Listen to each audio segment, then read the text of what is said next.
Hey there everybody, my name's Ryan, the official host of Reddit Voice, and today we're going to be looking at some of the top stories from r/NuclearRevenge.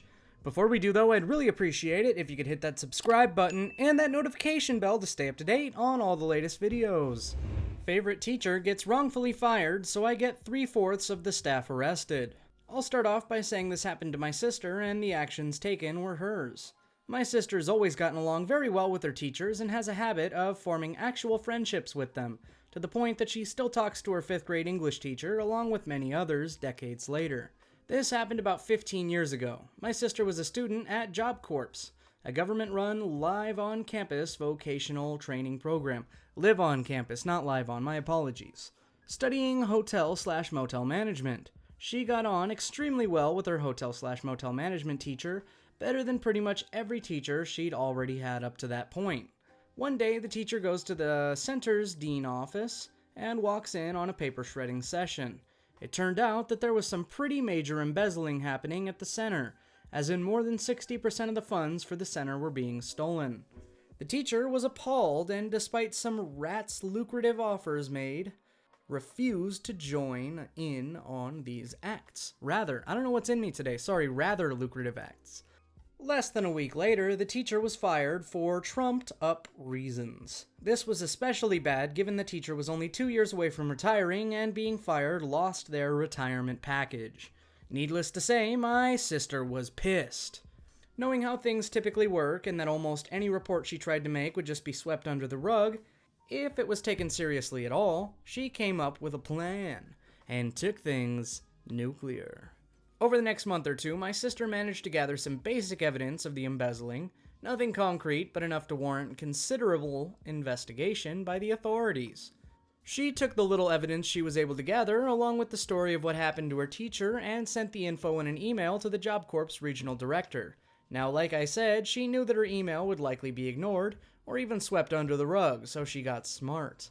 The email was CC'd to every single major person on the Job Corps chain of command, all the way up to the national director, as well as anyone even tangentially related to Job Corps in the upper echelons of the Department of Labor, and every member of Congress, as well as the U.S. President's office.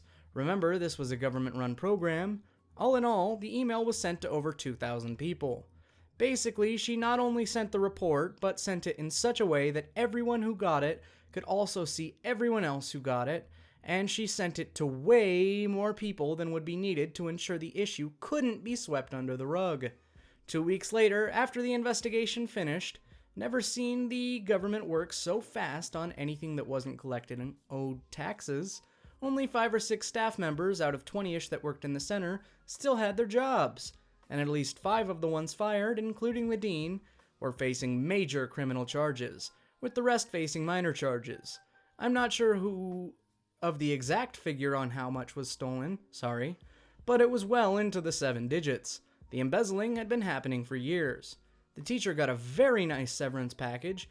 Post-investigation, IIRC, it was 3 years of pay, her full retirement package, and signing an NDA, though she didn't get her job back, and my sister was given her completion certificate despite not having finished the requirements of the course. They wanted her gone, but couldn't kick her out. Hellish client gets what's coming to him. Hey all, so I'm a freelance web developer. Had a guy contact me saying there was a small project he needed help with, stating it should make minutes, and wanted to pay $50.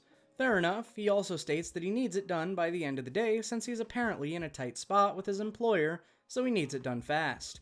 Also fair enough, I'm not going to turn it down just because it's a tight deadline. And then it says, and symbol, $, X 200B, not quite sure about that one, bud. I get in and find out his previous developer was very sloppy and the code was damn near impossible to read. His site and his Squarespace and a lot of second-rate developers work there, which is fair because it's pretty easy.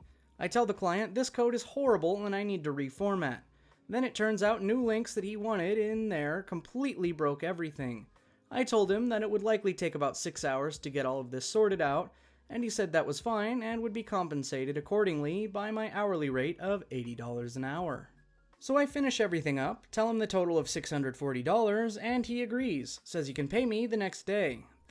I'll pay you the next day, BS goes on for about 2 weeks, and I try to call him again on the most recent day that he said he'd pay me.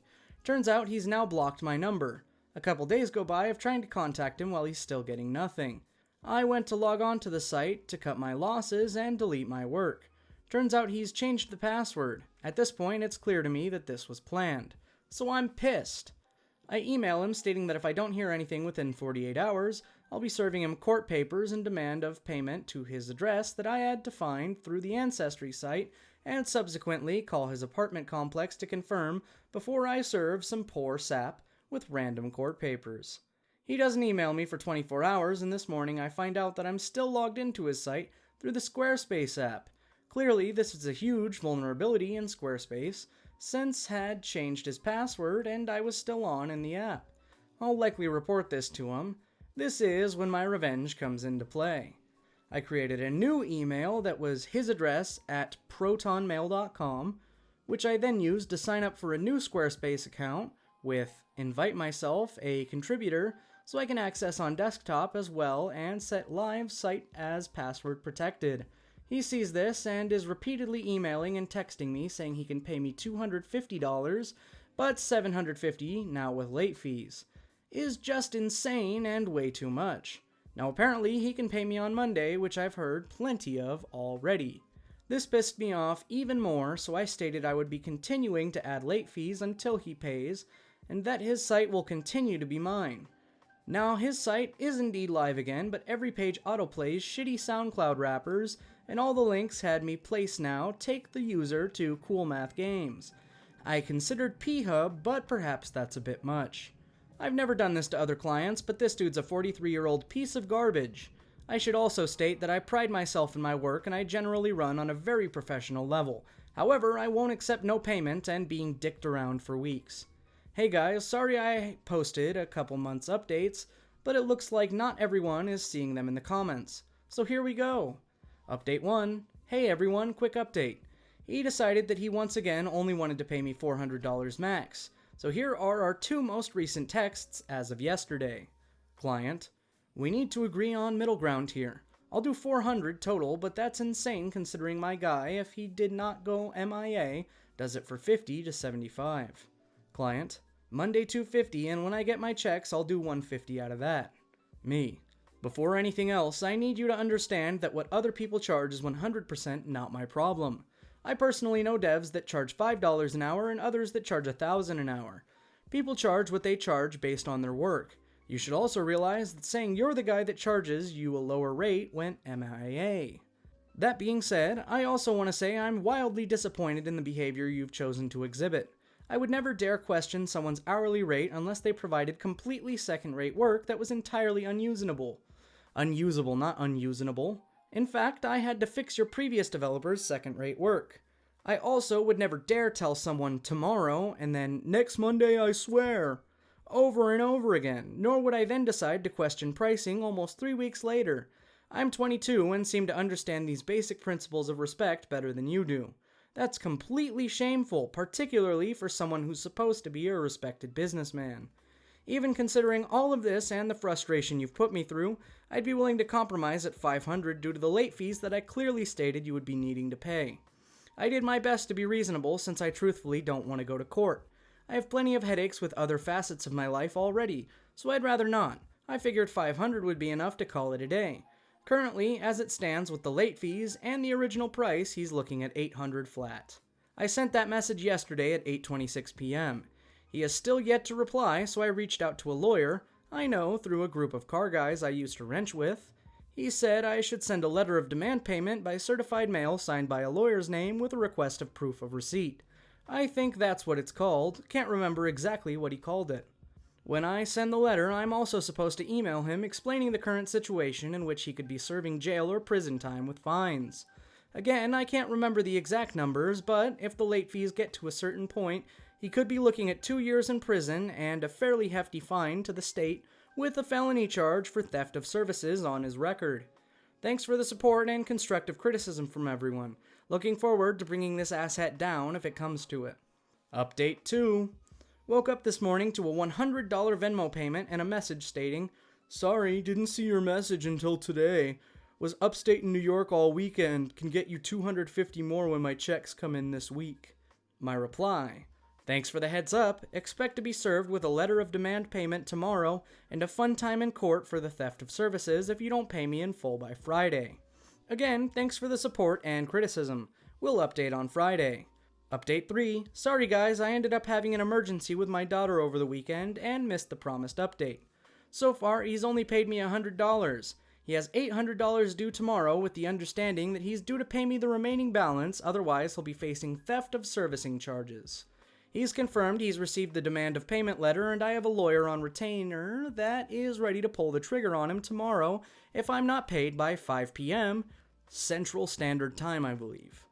Client: I'm at bank now with my advisor. I'll let you know as soon as I'm back. I'm sorting out a bunch of shit. I got home late and went to bed. I have a busy day today too, and I have strep throat still, etc. I said I'd pay you more, just be patient. I'm also dealing with a court case and multiple serious issues. Me: alright, here's the deal. I understand you're going through things and facing problems. Everyone does. My daughter was in the ER twice last week, and I've had plenty of issues since and before then. You've had an entire month now to pay me, and quite frankly, I'm sick of waiting and having to chase you down for this. I'll expect to be paid in full by 5 p.m. CST. If you choose not to do so, I'll be contacting my lawyer, and I will be suing you for theft of services. This can include jail or potential prison time with added fees. I'm also considering civil court in order to recover losses for all the time I've had to spend chasing down payment. I've been very merciful up to this point, but this is too far. Here's the reply half an hour later. This guy is something else. Dude, seriously? I'm with my lawyer sorting out something important. Do not threaten me again. I have not stolen anything. Frankly, I advertised a flat rate payment of $50 for the job. Read it. It's on Upwork. In black and white. It should have taken no more than 2 hours max. I never agreed to 100 per hour or 7 hours work. That's BS. I've paid you twice what I agreed on Upwork and was prepared to pay you more out of the goodness of my heart, but that will have to be next week. I'm sorry, but anything I pay now is a favor, not owed. Please stop harassing me. Update 5. Sorry guys for the update before. I'm surprised so many people are still wanting updates. Here's my reply to his most recent messages. Well, client's name, I have a family to feed and a business to run, so this is pretty high priority for me. You haven't stated any problem with paying $640 until recently. You in fact told me you would pay me that until the day after we finalized the project. I don't want to hear another word unless you're telling me you're sending me money right now. I told you I'd pay you $400, which is way more than I should as a compromise. Next week I'll make another payment. I cannot this week. This was as of about a week or two ago. Still haven't heard a word from him since then with no such promise of payment of $400. I've been speaking to a local lawyer and we're getting a battle plan ready. Update 6, 9/10/19. Hey everyone, sorry for the silence on updates. Unfortunately, this is being put on the back burner for now. I'm currently still going through a divorce, so trying to focus on that and keeping my mental health in check. Hope y'all have been well, and I'll keep posting updates as much as I can. Cheers. Update 7, 9/26/2019. Met with a divorce lawyer today. Been told that my case for custody is really solid, especially since I work from home. Hoping this will go really quick so I can move on with my life, and this will eventually come back with some good news on the case as well. Thanks again for all the support, guys. I really appreciate all the kind words. Till next time. Sorry guys, this one is actually still a work in progress, it seems. There are a few more updates to go around. Hopefully he posts them again if there's enough demand for it. I will keep this page saved, and we can give you guys the potential resolution to this court case. Next time on Dragon Ball Z! Well, that's all the time we have for today, folks. But if you liked it, you could always check out our playlist where we have all of our other fantastic videos, or you could subscribe and hit that notification bell to stay up to date for all our future videos.